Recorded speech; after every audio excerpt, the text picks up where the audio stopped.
السلام عليكم ورحمة الله وبركاته. ازيكم يا حبايبي؟ عاملين ايه؟ رب تكونوا بخير وفي احسن حال يا رب. معاكم سلوى الصديق لفرش العرايس. قبل ما نبتدي الفيديو يا ريت نصلي على الحبيب المصطفى صلى الله عليه وسلم. اللهم صل وسلم وزد وبارك عليك يا حبيبي يا رسول الله. واتمنى تدعوا لاخويا في الكومنتات بالشفاء العاجل، هو ومرضانا ومرضى المسلمين، اللهم امين يا رب، اللهم امين. مع النهارده شقة عروستنا. عروستنا النهارده في الوكالة. طبعا حفصة ده أهلية. بسم الله ما شاء الله لا قوة إلا بالله. حبيت أوريكم كده في أول الفيديو، يعني ردا على الفيديو في الفيديو اللي فات. شوفوا مامة العروسة القمر وخالتها العسل، ما شاء الله ربنا يديهم الصحة يا رب والعافية. شوف كانوا عاملين لي المطبخ ازاي. ده اللي انا ببقى محتاجاه، مطبخ نظيف، الحاجة متفتحة قدامي زي ما حضراتكم شايفين كده. سايبين بس الكوبايات في الكراتين كده زي ما حضراتكم شايفين. شوفوا الحلل عاملة ازاي، شوفوا المكان نضيف ازاي. ده بيدل على نظافتك. كده بتسهلي عليا وبتسهلي على نفسك. ابقى شايفة كل حاجة قدامي. ربنا يبارك لهم في صحتهم يا رب وفي عملهم ويسعدهم ويجعل عندهم الفرح دايما، اللهم امين. من بداية الشقة كده نقول بسم الله ما شاء الله لا قوة إلا بالله. اللهم بارك للعروسين يا رب، ربنا يسعدهم ويهنيهم يا رب وتدوب حاجتها في الهنا والبركة والسعادة، اللهم امين. كده من بداية الشقة الركنة في المقابل، وكان معاها كده ترابيزة الشاشة والشاشة معلقة. هنا بقى الجزء التاني كان فيه الصالون والنيش. بسم الله ما شاء الله لا قوة إلا بالله. كان ألوان الكافيهات هي اللي مسيطرة في الشقة زي ما حضراتكم شايفين. الساعة كده معلقة، وهنا السفرة كده في جنب. بسم الله ما شاء الله. حطيت لها الفازة والبونبونيرة وطبق الفاكهة على السفرة، ما شاء الله لا قوة إلا بالله. وهنا حطينا الصينية دي بقى بالزرع والمبخرة والأنتيكات ديت، هي كانت حبة كده. بسم الله ما شاء الله لا قوة إلا بالله. كان في بس الشيزلونج كده في ظهر الركنة. والمضيئة دي كانت الجزامة، كان فيها مراية طاولة كده للتصوير. تعالوا نشوف بقى محتويات النيش. بسم الله ما شاء الله لا قوة إلا بالله. أذواقها كانت عالية عالية عالية، اللهم بارك. هنا طقم للشاي والجاتوه ومع بعض الكاسات، وهنا 2 طقم قارورة كده وفصلنا بكاسات برضو ومن تحت بقى طقم الصيني كان مميز جدا. بسم الله ما شاء الله زي ما حضراتكم شايفين كده. كان شكله مميز. ربنا يسعدها يا رب ويهنيها وتدوب حاجتها في الهنا والبركة والسعادة. كان ذوقها عالي وهي ذوق وعسل، ربنا يسعدها يا رب. ومامتها كانت قمة الذوق والأخلاق. كانت أول مرة ويا رب ما تكونش آخر مرة أشوفها دايما في الفرح. عروستنا النهاردة يا جماعة بنوتة وحيدة إن شاء الله لا قوة إلا بالله. هنا كده المطبخ زي ما حضراتكم شايفين كده. نظرة بعد ما خلص كانت أنا صورت والترابيزة مش موجودة، فرجعت صورت لكم مقطع كده والترابيزة موجودة. هنا كان التلاجة والديب فريزر كده في جنب بعض. نظرة كده على المطبخ في العموم. بعدين بقى هناخد كل حاجة بالتفاصيل. أيوة ده المقطع بقى اللي بقول لكم عليه. بسم الله ما شاء الله لا قوة إلا بالله. على إضاءة الليد كده وبعدين نسرج النور. بسم الله ما شاء الله. حطيت لها هنا طقم التوزيع وطقم السكاكين وطقم صواني ميلامين كده لاستعمالها تحت إيديها.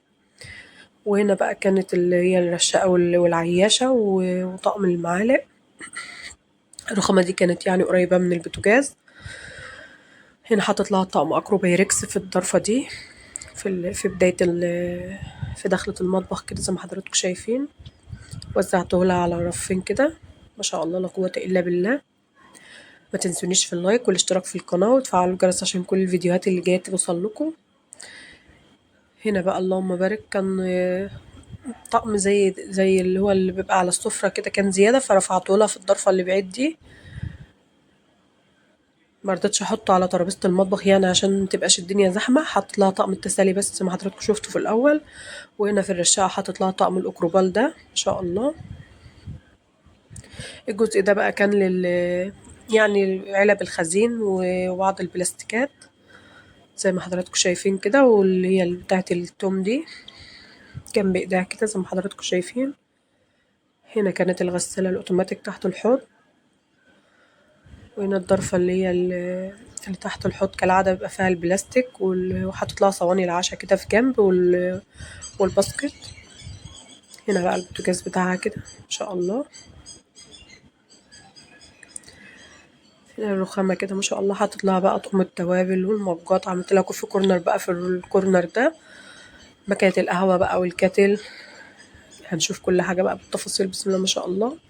كانت عاملة كده حوامل معلقة، علقتلها عليها المجات، حطلها طقم صواني ستيل، وهنا طقم المشروبات، وهنا مكنة القهوة والكاتل، وطقم الشاي اللي على صينية ده، وطقم الشاي الكبير ده ما شاء الله، وطقم صواني تاني.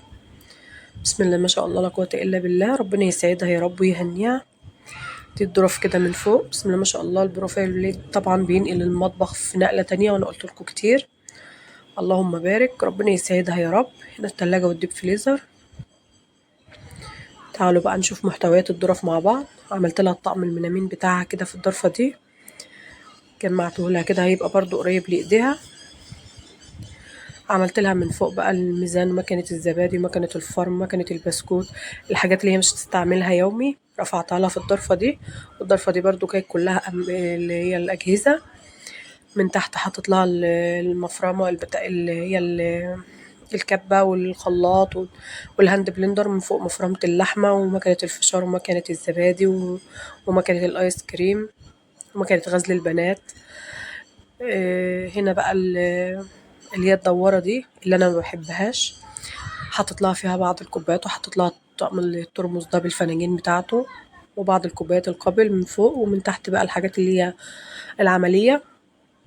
عملت لها هنا بقى شوبات مية وعصير وشاي، وحطيت أطقم صواني في ظهرهم كده. كان عندها اللهم بارك كمية صواني، حطيت لها طقم الصواني البايركس كده برضه في بروزة الرف كده، وحط لها طقم خشاف وكوبايات. وهنا كان برضه زي اللي تحت أطقم جيلي، وأطقم شوبات، وطقم صواني من لمين زيادة. انا حطيت لها استعمالها كله من تحت، والباقي بقى وزعته لها في الظرف كده علشان ايه ما نزحمش الدنيا. هنا بقى الادراج زي ما حضراتكم شايفين، عملت لها كل الدرج الاولاني كده الحاجات الحادة، وكان في درج مخفي منظم كده حطيت لها فيه المعالق والمسكات والحاجات اللي هي هتستعملها برضو تبقى جنب ايديها. الدرج منظم زي ما حضراتكم شايفين كده. هنا حاجات الحلويات، كل قسم كده عملته في درج، ما شاء الله لا قوة الا بالله، بنظام زي ما حضراتكم شايفين. هنا بقى الاسبنشات وحاجات التنظيف. حطت لها في الضرفة دي طقم الجرانيت ما شاء الله، والجريلا اللي هي الدبل، وطقم مقالي جرانيت معاهم من فوق. ومن تحت الطقم التيفال كامل، كان معاه 4 حلل واللبانة والمقالي. دي الضرفة القريبة للبوتاجاز، دي أقرب ضرفة على طول، بعدها الأدراج والبوتاجاز. عملت لها هنا بقى في الضرفة دي طقم الستيل كامل كده، بسم الله ما شاء الله، معاه 2 طقم ستيل تلاجة وبرادات بقى وكده. ومن تحت كل الحاجات الألمونيوم، لبانات بقى وبرادات وفوالات، وحطيت معاهم طقم الكنك الستيل. هنا عملت لها الطقم السيراميك بسم الله ما شاء الله برضو كامل من فوق. من تحت الطقم الصاج المجلفن، حطيته من تحت كده زي ما حضراتكم شايفين. ان شاء الله ربنا يسعدها يا رب ويهنيها، اللهم امين، وتدوب حاجتها في الهنا والبركه والسعاده. عملت لها هنا بقى الصواني والمقالي التيفال، ومن تحت الصواني الألمنيوم، وحطيت معاهم طقم الكنك الجرانيت. تعالوا بقى نشوف محتويات النيش مع بعض. بسم الله ما شاء الله، كان على ارتفاع اللهم بارك. حاطط لها بقى طقم شربات وطقم كاسات وكوبايات اللي هي القابل دي بنزين بيها يعني. وهنا برضو طقم شربات وبعض الكوبايات، وهنا طقم شربات وبعض الكاسات. والرف ده عملته اللي هو الكرتونة اللي هي الكاملة بتاع الكاسات. عملت لها طقم جيلي على صينية كده، وحواليه كاسات وكاسات جيلي من قدام. وهنا عملت لها برضو طقم كاسات. هنا عملت لها طقم الشوربة اللي على حامل ده، وقدامه طقم قهوة على صينية كده عشان ما نزحمش الرخامة. زي ما حضراتكم شايفين احنا حاطين على الرخامة حاجات كتير، فقلت نستغل الرف اللي تحت كده. عملت لها هنا الاير فراير والعجان، وطقم شوربة صغير كده على قد استعمالها. هنا من فوق الفرن بقى حطيت لها طقم الصواني البايركس والطواجن. حطيت لها طقم الصوصات ده كده على الرخامة ما شاء الله. عملت لها بقى الزاوية دي كل البلاستيكات بتاعتها الكبير بقى من جوه، والحاجات اللي هتستعملها من قدام كده زي ما حضراتكم شايفين. كانت عميقة واخدت اللهم بارك. وهنا كان طاقة تربو.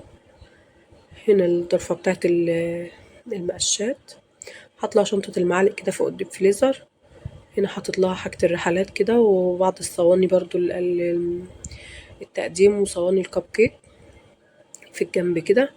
حاطط لها هنا دي الشواية، سبتها بكرتونتها، وفوق شنطة السكاكين وبعض الحاجات برضو الزيادة. اللهم بارك. قولي رأيكم بقى في تنظيمي في المطبخ، ولو عجبكم ما تنسونيش في اللايك وتقولي لي كلمة حلوة تكبر بخاطري وتدعوا العروسة دعوة حلوة من قلوبكم. تعالوا نشوف بقى غرفة الأطفال. بسم الله ما شاء الله لا قوة إلا بالله.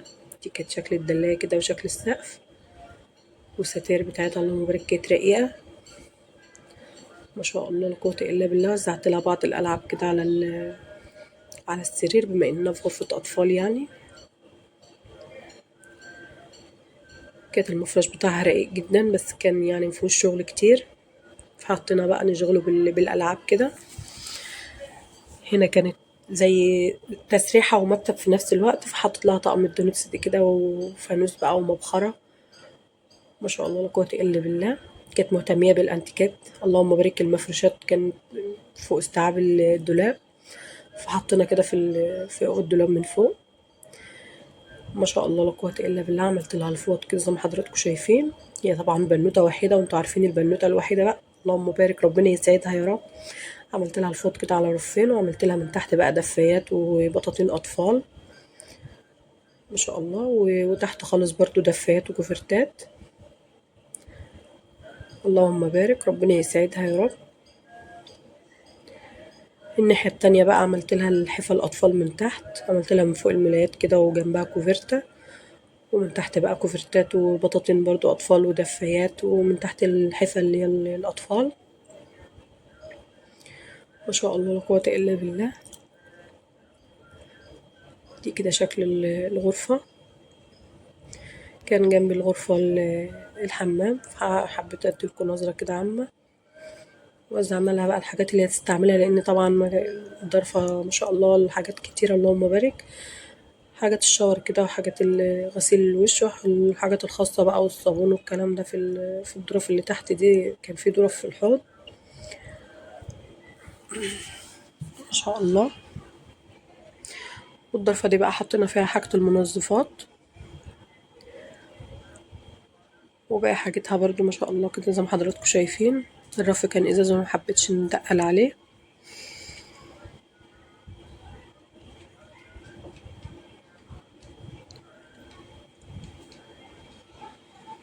ادعوا لها دعوة حلوة من قلبكم. تعالوا بقى نشوف غرفة النوم. بسم الله ما شاء الله لا قوة إلا بالله. برضو عليها مفروشات لأن اللهم بارك كانت المفروشات كتير والدواليب كان عمقها صغير جدا للأسف. شوفوا بقى اللهم بارك عروستنا بتحب الميك اب والاكسسوارات. عملت لها كانت جايبة 2 منظم، حطيت لها منظم كده في الجنب والفرش بتاعتها كده زي ما حضراتكم شايفين. وحطينا برضو في أدراج المنظمات. وده المنظم التاني بقى حط لها فيها الميك اب كله. وهنا السبريهات بقى زي ما حضراتكم شايفين كده الحاجات اللي هي البسيطة دي اللي العرايس بتحبها وحبايب قلبي برضو بيحبوها وبيحبوا نخلي ان انا اركز عليها. فانا وريتكم كل حاجة اهو. ربنا يا رب يسعدها وتدوب بحاجتها في الهنا والبركة والسعادة يا رب اللهم امين. ويرزقها الذرية الصالحة عاجلا غير آجلا هي وكل اللي زيها يا رب اللهم امين. ما شاء الله لا قوة الا بالله. بقف لكم على كل التفاصيل اهو ما شاء الله. وزعنا كده وكان في صينية حطينا عليها البرفم، وزعتها لها كده ما شاء الله. الأدراج بقى حتى الأدراج ما كانتش للأسف عميقة، كانت شوفوا صغيرة خالص. حطينا التوك بتاعتها كده زي ما حضراتكم شايفين كل حاجة لوحدها